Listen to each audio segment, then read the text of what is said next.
दिशा और दशा देने वाले भारत रत्न बाबा साहब डॉक्टर भीमराव अंबेडकर जी, शिक्षा के महानायक ज्योतिबा फूले जी, मनुवाद की रीढ़ की हड्डी को अपने जूते की नोक से ठोकर मारकर तोड़ने वाले साहब पेरियार जी, लंदन जाकर जनरल डायर के छाती में गोली मारकर अपना नाम शहीदों में शुमार कराने वाले सरदार उधम सिंह जी, भारत के दबे कुचले शोषित वर्ग को जगाने वाले साहब काशीराम जी, बहुजन समाज में जन्मे सभी संत महापुरुषों को नमन करते हुए सम्मानित मंच को मेरा क्रांतिकारी जय हिंद।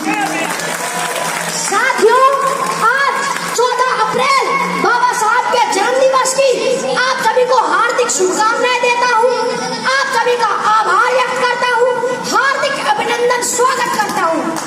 आज के दिन मैं उन लोगों के बारे में कुछ कहना चाहता हूँ जिनकी औकात चार पाई पर बैठने की नहीं थी, आज वो बड़े बड़े पदों पर बैठकर कह रहे हैं कि बाबा साहब ने हमारे लिए किया ही क्या है। मैं उन लोगों को बता देना चाहता हूँ कि बात 26 नवंबर 1949 की है।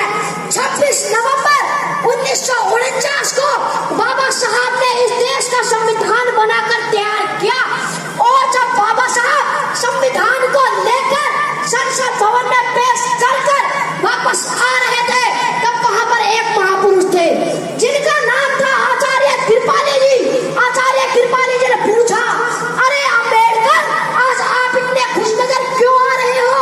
तब बाबा साहब ने जवाब देते हुए कहा कि आचार्य जी, आज से पहले इस देश में राजा रानी की कोख से पैदा होते थे, मगर आज मैंने रानी की कोख का ऐसा ऑपरेशन किया है कि आज के बाद राजा रानी की कोख से नहीं बल्कि ईवीएम और बैलेट पेपर से हो गए। वो राजा बनाने का काम किया है बाबा साहब ने आपको।